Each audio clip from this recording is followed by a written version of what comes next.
Olympic City and the home of Pikes Peak. This is the Automotive ADHD Show with Matt West.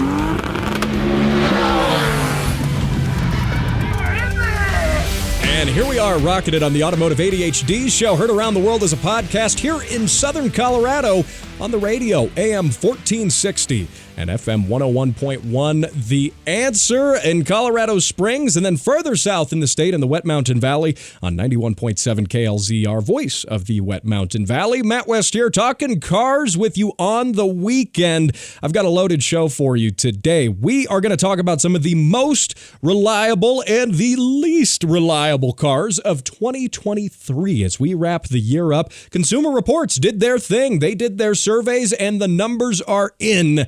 I'm going to be quietly gloating in the Toyota corner, by the way, but we'll get to that. Also, the end of an era has come as two of the most loved automotive television shows, perhaps of all time, have closed up shop for good. Now, we're going to get to that. Also, after years of waiting and procrastination, Tesla, you might have heard about this. They finally did something that Ford, Chevy, and Dodge, well, have done for about 100 years. They've made a pickup truck. Good job, Tesla. We knew you could do it. I mean, actually, I wasn't hopeful, but you know what? Hey, they did it. So we're going to talk about that, maybe a little begrudgingly, but we're going to get into all of those details, and we're going to get to your car sounds on this edition of the show. Now, last week's show was really important. If you missed it, I had Steve Emmers, the guardrail guy, on the show as a guest to talk about road safety and why guardrails are dangerous, and perhaps why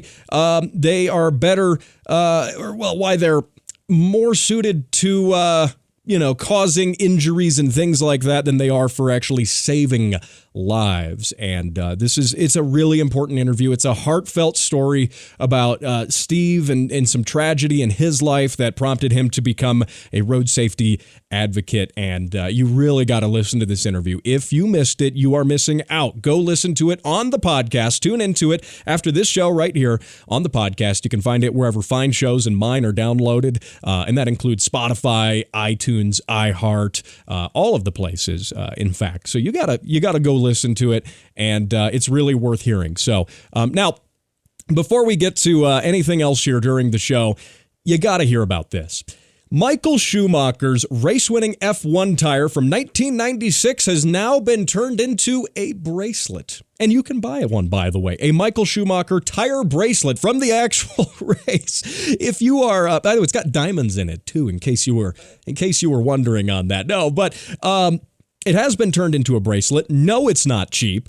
And be prepared for me. It was done by an Italian design house, so be prepared for me to reserve the right as an American to mispronounce plenty of these words, but it's a Monegasque jewelry brand. Monegasque. You know what? Nope, not even going to try on that. But the brand is called Mongrip, and I can pronounce that a little better. And this is a fashionable accessory. Yes, this is a car show, but we're also talking about fashionable accessories called the MZ6. This thing is, I can't believe that. This is a realm of automotive stuff that it is so far removed than what I'm used to that it's almost comical just to look at it. And there's going to be 91 of these bracelets. I guess that's all the rubber they had left from Michael Schumacher's winning tire. He had 4 tires on the car, it's worth noting, but they keep in the press release here, they keep saying the winning tire. Don't know what happened to the other 3 tires, but anyway, this is made from one of them, presumably. He didn't win the race on one tire. I'll tell you about that. And again, this is from the 1996 Italian F1 Grand Prix, you could say. And I'm not sure who the target demographic is for this. For one, someone who wears bracelets, but for 2, someone who wants a bracelet that looks like it was sawed out of a piece of a tire. Like, it literally just looks like a ring of tire. You can even see the cords and the kind of the Kevlar material inside of it. Which is cool, but nothing also tells me, oh, this is an F1 tire. No, to me, it looks like you just took any old tire and wrapped it around your wrist. But it's got a little metal clasp, and that little clasp is where the diamonds live. By the way, these haven't officially gone on sale yet, but the first one, number 1, of course they're serialized, was auctioned off at a at a crisp $32,000. Oh my gosh. And so, I mean, look, if you've got $32,000 to burn on a piece of rubber that you put around your wrist, you know what? That's fine. That's good. I mean, if you are in the more money than brains category, this is definitely for you. Now, I don't say that as an insult. Don't get me wrong. That's not an insult. I mean, you know, for example, I like crusty old American Motors products and Toyota products, weirdly enough. So I'm in the no money and no brains camp. So I'm in no position to criticize anybody who would wear this tire around their wrist. So there you go. Now, speaking of other things that we gotta get to here before we get to some stuff, before we talk about Cybertruck, before we talk a little bit about some of the I think the end of an era when it comes to automotive television. But here's this: someone has taken in the United Kingdom, they've turned getting hit by an automated car, a self-driving car, into like a game, like a game show type of thing. And hear me out on this, right? So we've got a proliferation of self-driving cars that are coming out. And if you live in a place where these are allowed to be tested on the roads, you have my condolences, because you're probably well aware of needing to dodge these self-driving cars as if your life depends on it. And in some cases, your life does depend on it. But that being said, they train these cars, they train the artificial intelligence, you could say, and the technology and all this stuff to recognize pedestrians and cyclists and emergency vehicles. Well, that's in theory what they're supposed to be doing. It's not been, in practice, it hasn't been quite as successful yet. But in the United Kingdom now, you can go play in this wildly successful sort of game show-esque environment of getting hit by a self-driving car for science. And there's a company that took this to the streets in the UK and decided to set up a fake crosswalk with cameras and some other stuff. And the goal is they invited pedestrians on the road out to go into their fake crosswalk and see if they could outsmart the computerized system that detects whether someone's a pedestrian, whether it's a dog running out into the road. And I guess for some sort of prize at the end, if you could make it through the crosswalk without the computer detecting that you were a pedestrian, I guess you win the game. And there's a video that goes along with this. It's this is the makings of this has all the makings of a strange Japanese like game show type of thing. And honestly, I will say the kid who that actually, I don't know if he won it or not, but the kid who made it the furthest in the video, if you do watch the video, it's up on YouTube if you want to check it out. The kid who made it the furthest hid underneath a traffic cone, kind of like a cartoon almost, and managed to sneak up on the AI camera that way. So maybe that is just what we have to do in the self-driving car apocalypse. Oh my gosh. No thanks on the self-driving cars for me still. Not a fan of them. I'm not about it. But you know what? I have a feeling they'll probably be here for a while and they will probably get better. Probably. So we'll, of course, keep you up to date on all the self-driving car mayhem as these things cause chaos on the streets. That is a topic I like to talk about frequently on this show. So, hey, don't go anywhere. We're going to talk Cybertruck and a couple of things you might want to know, as well as your car sounds, right here after the break on Automotive ADHD. It's right here on AM 1460, The Answer.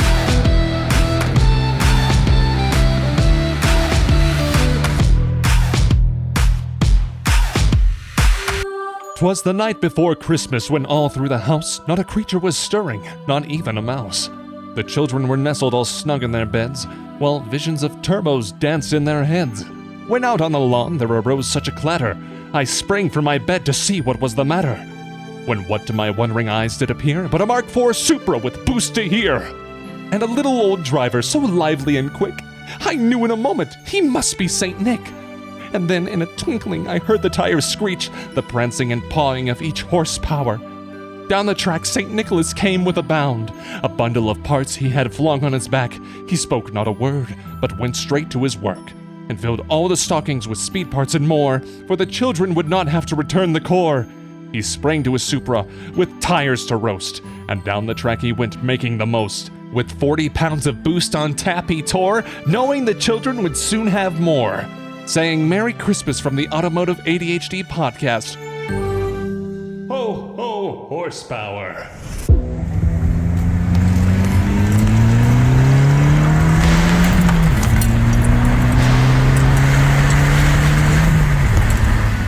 All right. Hey, those car sounds courtesy of Scott. Last month's Car Sound of the Month giveaway winner. Scott, congratulations. Your package that includes the Pelsi P12 Pro dash cam, as well as an Automotive ADHD key tag and sticker, will be on its way shortly here. In fact, it may even be on the road as you hear this. Now, Scott, of course, sent his car sounds into the show by posting them on the Facebook page, facebook.com/Automotive ADHD. There's a pinned post at the top of the page, and then you comment on that pinned post with your car sounds. And this is a great way for me to live vicariously through my listeners sending their car sounds into the show, but also for you to have your car sounds on the radio, as well as have a chance to win some free stuff. So for the month of December here, we're going back to the old way we were doing it, which is if you send those car sounds in, you get entered for a chance to win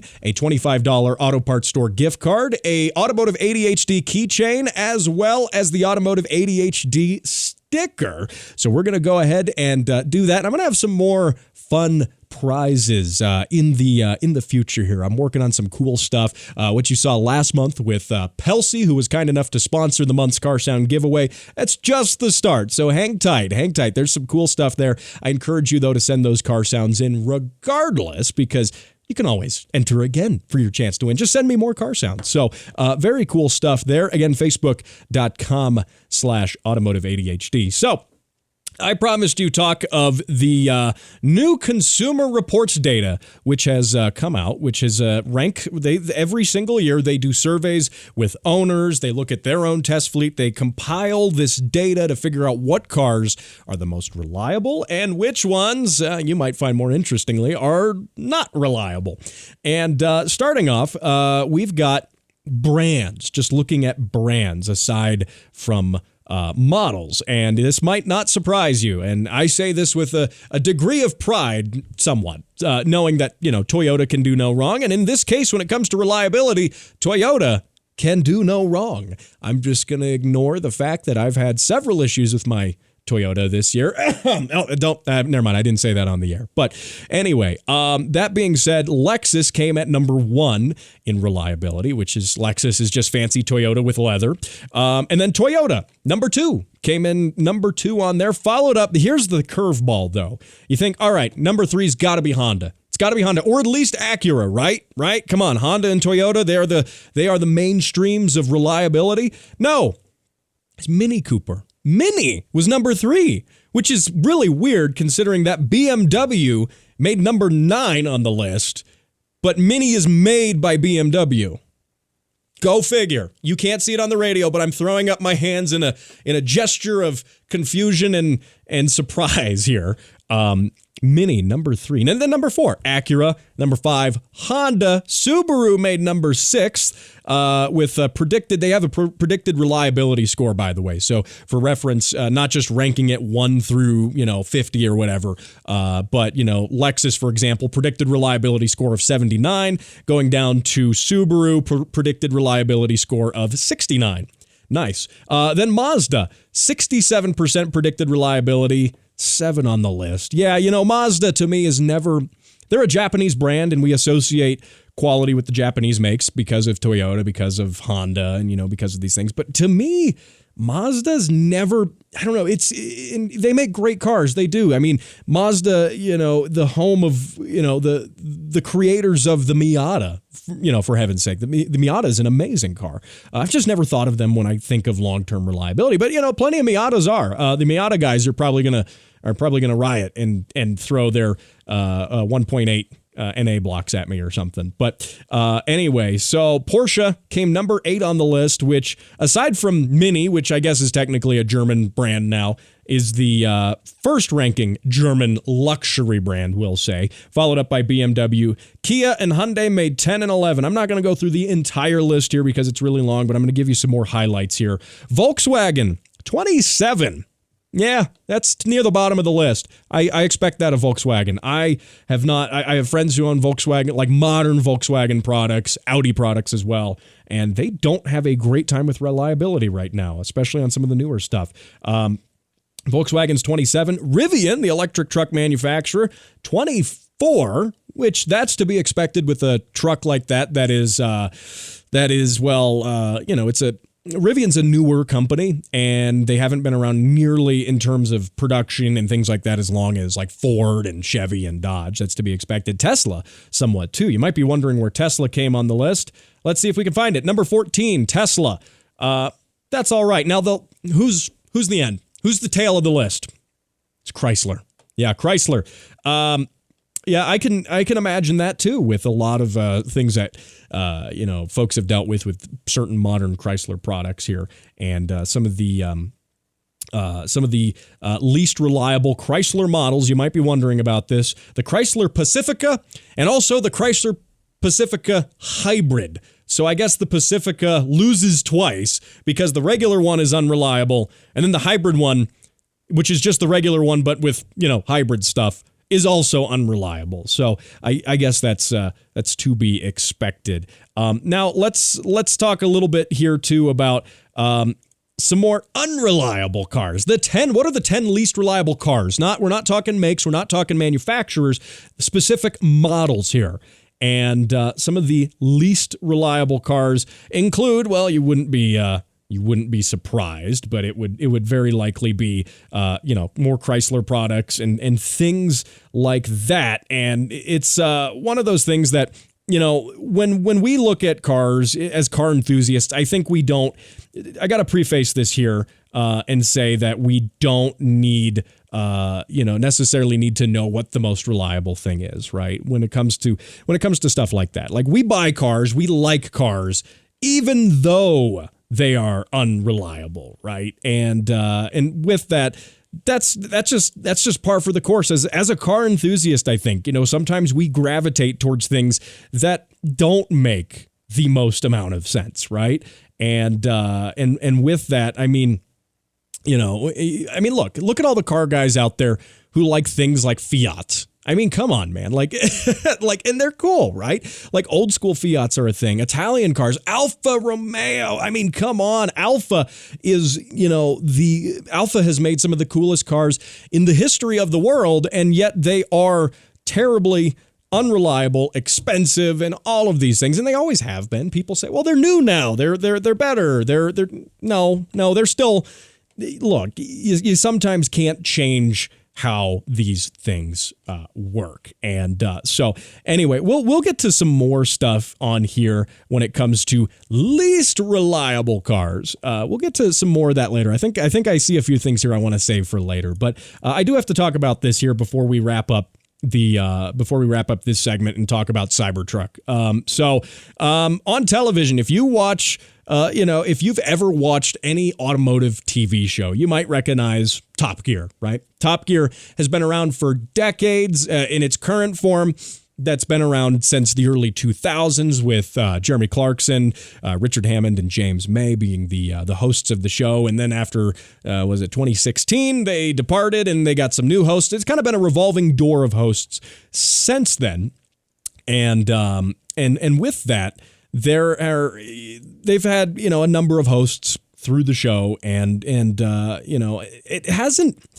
I'm trying to think of the best way to put this, right? But it hasn't really, to me, connected very well. It really hasn't. I feel like they sort of had lightning in a bottle, in a way, you could say, with the original trio in the early 2000s. Now, it's worth noting that Clarkson, Hammond, and May, it's worth noting that they didn't start Top Gear. Top Gear had been around since, I think, the late 70s, I want to say, definitely through the 80s and 90s in one form or another. And it really became what we knew with those guys.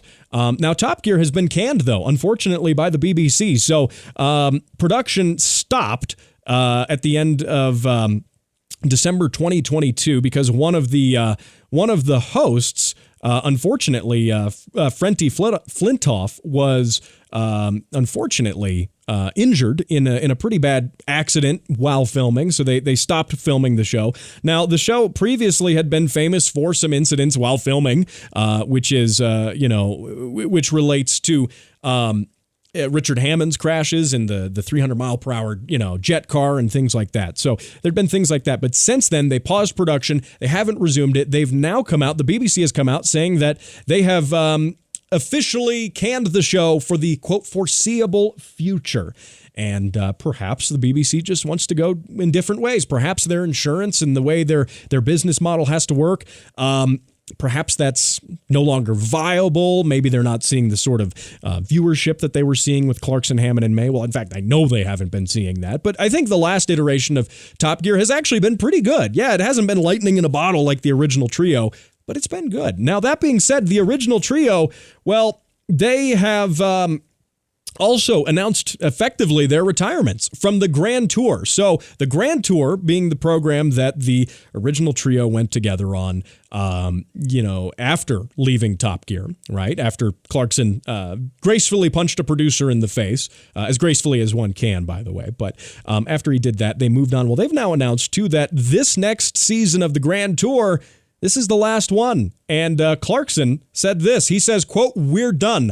I have reviewed cars on TV since 1989. That's 34 years. And after next year, I won't be doing it anymore." And it's kind of sad to hear it.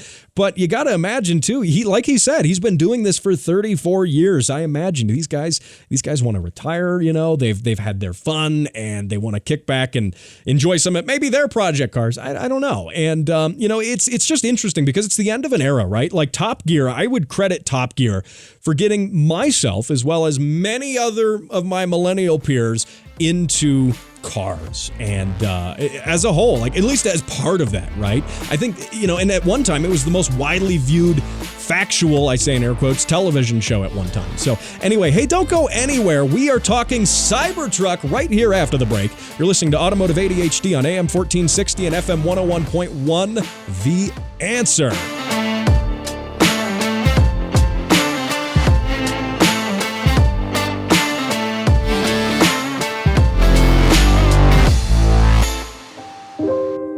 Every day, thousands go without the ability to buy necessary and life-saving parts.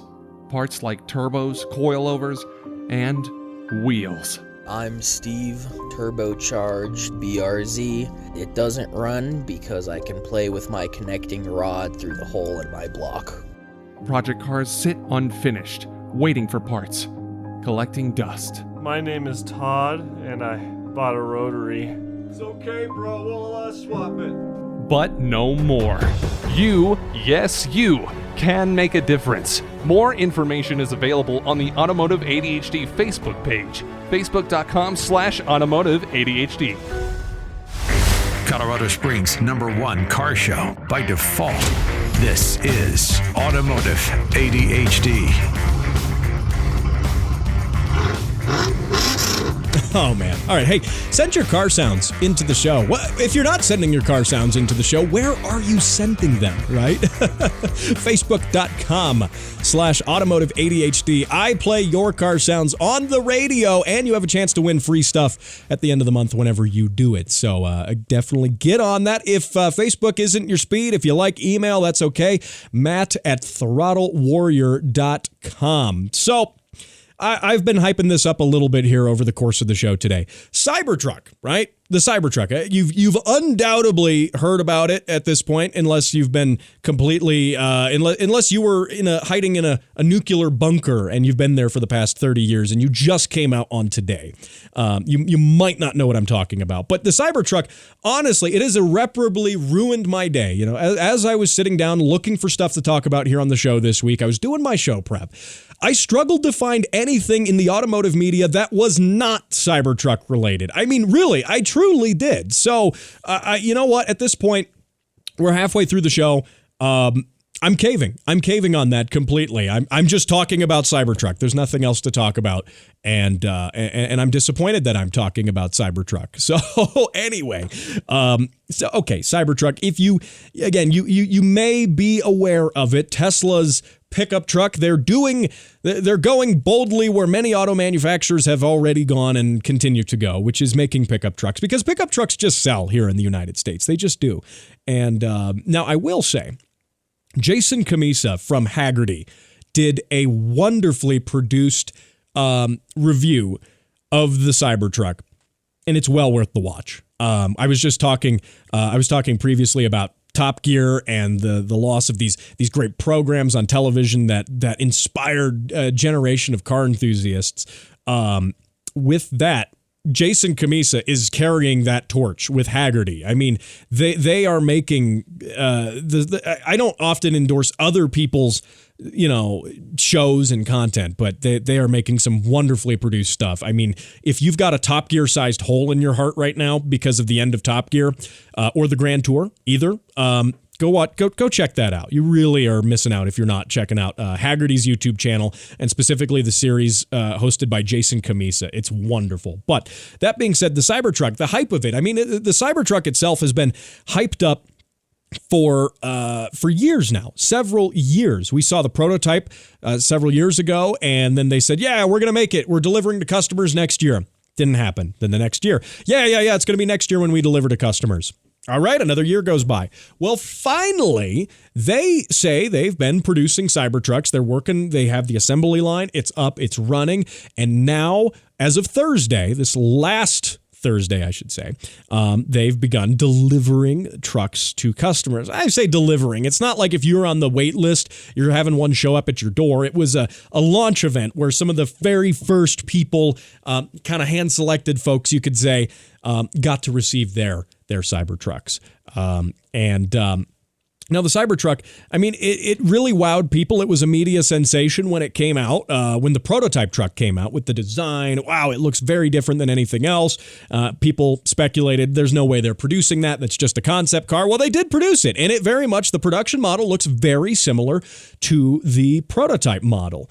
And so it's a striking look, right? It might be an acquired taste in some ways, but they delivered on it. Now, the Cybertruck has some interesting specs. They're claiming, by the way, an 11,000-pound towing capacity, a 2,500-pound payload in the bed. The bed, I'm talking about pickup truck stuff because it's a pickup truck, right? The bed is 6 feet long and 4 feet wide. They say it can fit 4 by 8 foot pieces of plywood with the tailgate down. And they say it doesn't need a bed liner because it's a composite type bed, probably a lot like the Toyota Tacoma. Toyota did it first, but no, I'm kidding. So anyway, it also uses a few different things that are interesting and a little unusual when it comes to the construction of it. It uses a really unique construction method that is not a body-on-frame construction. Now, most of our pickup trucks are body-on-frame. You've got these big beams, these big steel beams underneath the truck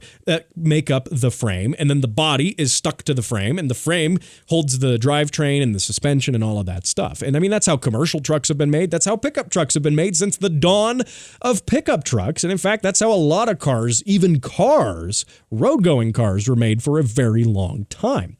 And the Cybertruck is sort of like a unibody construction, if you will. Tesla's really proud of this setup that they have for basically casting giant pieces of aluminum as sections of the structure all at once. And they say it's really rigid. They say the Cybertruck is incredibly rigid, and it is being praised for this unique construction method that makes it very rigid and very strong. And it makes it very light and durable. It's from an engineering aspect, it is very unusual, and I respect the amount of engineering that has gone into this truck. Now, the body of it is 3mm stainless steel. Now, is your car or my car made out of 3mm thick stainless steel? It's not. And the last car I can think of to be made out of stainless steel, maybe wasn't quite as thick, but was the DeLorean, famously. And this truck kind of has a DeLorean-esque look to it, except with pickup truck proportions and no gull-wing doors. But Tesla's also advertising this steel body as being bulletproof. Yes, they say if you ever have the inkling, the feeling that you just got to shoot your own truck with your handgun, they say it'll hold up to 9mm and 45 caliber rounds, which not that the windows will hold up to that necessarily. So I wouldn't say, don't get the notion here that you're going to go into a gunfight with this truck and it's going to be like a SWAT team, armored truck. Probably not. They say it can hold up, the body of it can hold up to gunfire without being penetrated. Now, it's cool that it can do that. That doesn't affect me very much as a daily consumer, but you know what? It's cool. I do respect the fact too that the truck, at least the body, with that is probably going to be fairly resistant to dings and scratches and things like that. I like the idea of a durable truck for truck things. Oh, if you bump into it with this, someone opens their door and dings your door. No, I like the idea that it could be a little more robust. Now, is this truck actually going to be more durable when we're talking drivetrain, when we're talking reliability? Don't know yet. Also, if you do manage to damage these 3mm stainless steel body panels, how do you fix that? Can you PDR that? Can you paintless dent repair that? Probably not. Probably got to replace the whole panel. It's probably expensive. Tesla's got like a monopoly on parts and maintenance, and we're going to get to that too a little bit here. But before I do, another interesting thing that it has is drive-by-wire steering.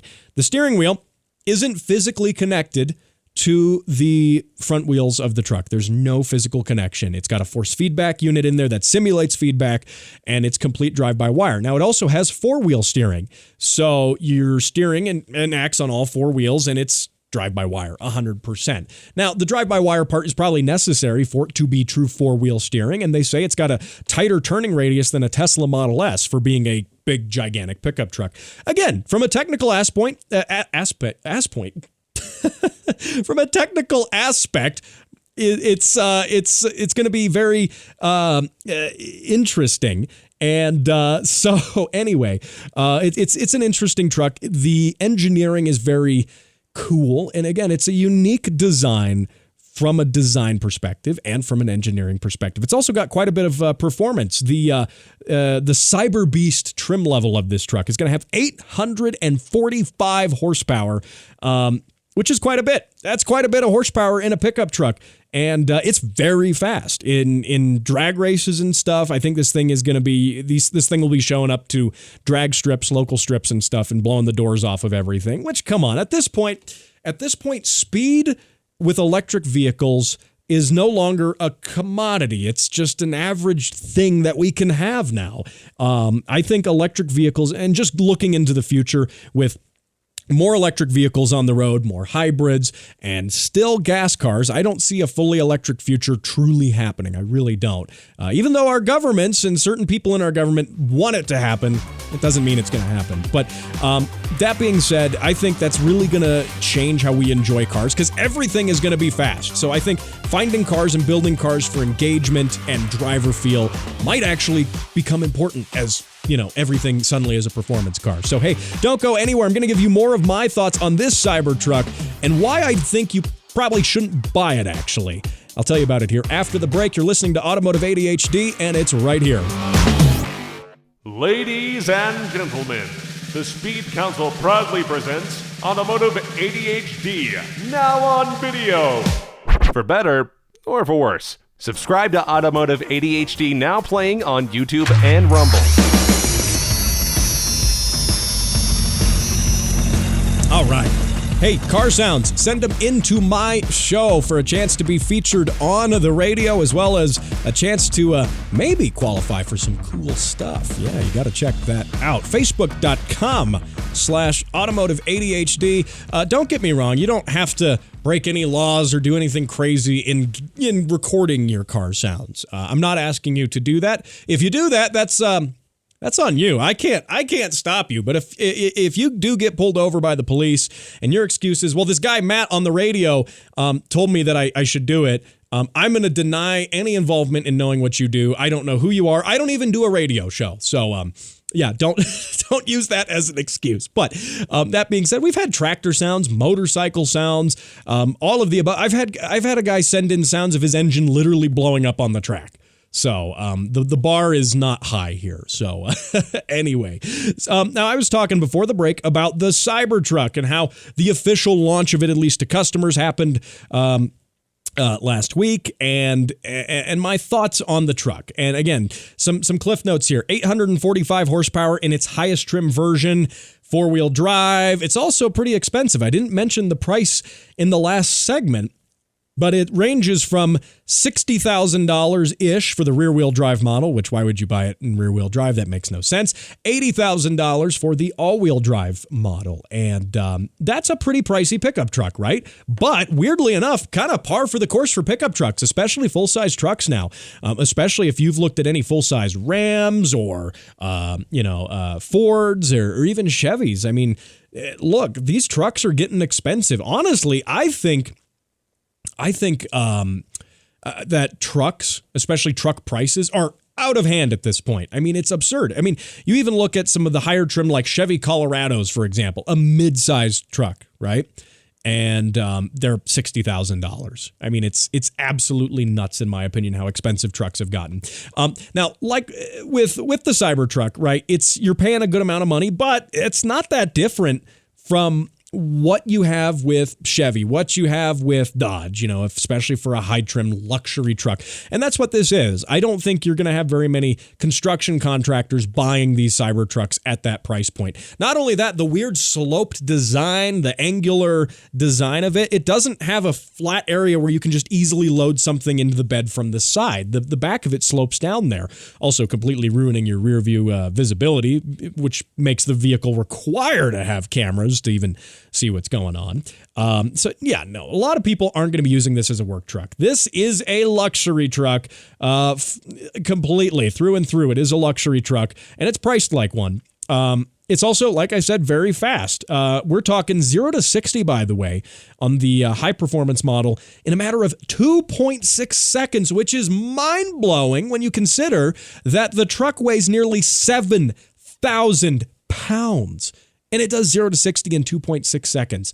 By the way, last week, my discussion with Steve Emmers, the guardrail guy, was really eye-opening because he said EVs are a major concern when it comes to road safety, especially with guardrails. Because this Cybertruck, 7,000 pounds. Now, it is a little bit lighter than the GMC Hummer, which is about 10,000 pounds. The Hummer EV, right? That's about a 10,000 pound vehicle. And so this is lighter. It is 7,000 pounds. They shave some weight off there, which is incredible too when you consider the stainless steel body and some of that other stuff. Right? But that's still 2,000 pounds more than what any guardrail is designed to deflect.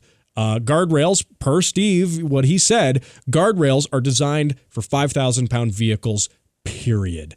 And most EVs are well over that. Most of them are. By the way, if you missed that interview, check it out on the podcast feed. It is really, really an important one. So go check that out. Now, also, speaking of road safety with the Cybertruck and that weight of it, the truck itself in a collision does appear to be fairly durable in a lot of crash testing, right? They did crash test the truck, and it had flying colors. Basically, it was at least in a side impact, which is the video I saw. It did a very good job of deflecting those forces in that impact. Now, that being said, there's a number of things I like about the truck. There's a number of things I don't like about the truck. What I don't like how it looks. Yes, it's a striking look. It is a striking look, and undoubtedly, it's going to create some sort of design trend at this point. But I just can't, no matter how much I look at it, like some cars you see in press photos and then you see you say, well, I really don't like how that car looks. And then you see it in person and it's like, oh, that's not that bad. Not with the Cybertruck. No matter what angle I see photos of it at, granted, I haven't seen one in person, but I don't think it's going to be any better. Like, no matter how much I look at this truck, I don't go, yeah, that's a beautiful design. Now, granted, it's a truck. It doesn't have to be a beautiful design, but that's something you gotta like how your car looks if you're gonna like the car. That's like part of the equation, at least. And I do question the long-term durability, the perceived durability with the stainless steel body and the unibody construction and all of that. That appears to be quite good, but we're gonna have to see how the truck handles trails, how it handles bumps and impacts and stuff like that. The stainless steel body, again, that seems cool. You can, bump it into something, say, on the trail, right? If you're off-roading, and it's probably not going to hurt it. Likewise, if you do manage to hurt it, how expensive is that? How is the repairability? How is the field serviceability, right? Those are things we don't think about a lot with consumer cars. But pickup truck owners, and a lot of pickup truck owners do consider that, especially a lot who maybe participate in off-roading as a hobby and things like that. I think serviceability is probably going to be terrible just knowing that it's a Tesla product in general, right? Like Tesla is not the shining bastion of right to repair either. I mean, there have been a lot of right to repair issues, in my opinion, with Tesla, even their current offering of cars. Parts are hard to get. A lot of work has to be done on them at a, certified repair center, and repair times are huge because there's not a lot of, there aren't that many certified repair centers. There's a lot of lead time on these projects, right? Like Tesla, as owning it long term, I don't think is necessarily the best thing, perhaps even out of warranty, right? Now, granted, a lot of modern trucks aren't that great either for, ease of repair at home. They use a lot of proprietary electronics and a lot of parts and stuff, but they're still miles better than Tesla. And, the F-150 Lightning, I think, still takes the cake for being the best option in this market right now. Yes, we've got the crazy Cybertruck. Yes, it has a ton of fascinating technology and an interesting design that I can't even scratch the surface on, on all the technical details. Like, it is very cool. The engineers who built it worked very hard. It is a well-engineered vehicle, at least on first impression. But that being said, I still think the F-150 Lightning is a better truck, especially if you are buying a truck, if you're in the market for a truck. The F-150 Lightning uses loads of commonplace F-150 parts, fenders, things like that, doors, interior trim, all sorts of stuff. I mean, the drivetrain's different, obviously, but a lot of the F-150, if you get into a minor fender bender, it's not going to be a million years of lead time at a specialized body shop waiting on specialized parts that only they can order, that you can't even order as a consumer. With the F-150 Lightning, you get into a fender bender, you can go order an F-150 fender online. You can go to a junkyard and find one, imagining, say, in 10 years when the newer F-150s are, newer now, are in the junkyard. Then you could do that. There's a lot of options there. And then a body shop, anyone with a couple of 10 millimeter sockets can take that fender off, put a new one on, and then the body shop will have it painted in a few hours, right? Like, that's something you just don't get with the Cybertruck or any Tesla offering. And, and that's, I think, one of my big hangups with Tesla still. It's not that it's an EV. It's not that I'm an EV hater. Though I've seen a lot of tech journalists, lambasting the F-150 Lightning and stuff in the recent days because, it's an old design. It uses a design that is 100 years old, body on frame. The Cybertruck is the new way to go. This is how manufacturers are going to do it. I don't think that's the case because body on frame is a great design. It works well. It's cost effective. There's a reason loads of commercial trucks do it. It's repairable even. You can repair a frame on a truck. You can even swap a frame on a truck if it's too far gone. So I don't know. I'm skeptical of the Cybertruck. I like it. I like a lot of the coolness of the engineering, but I also think it's a little over-engineered. So we're going to see. It'll probably be the thing of rich Instagram influencers for a while. So anyway, there you go. Hey, you're listening to Automotive ADHD. Thanks for listening to this show. I'll catch you next week. And remember to catch this as a podcast online as well. See you next week.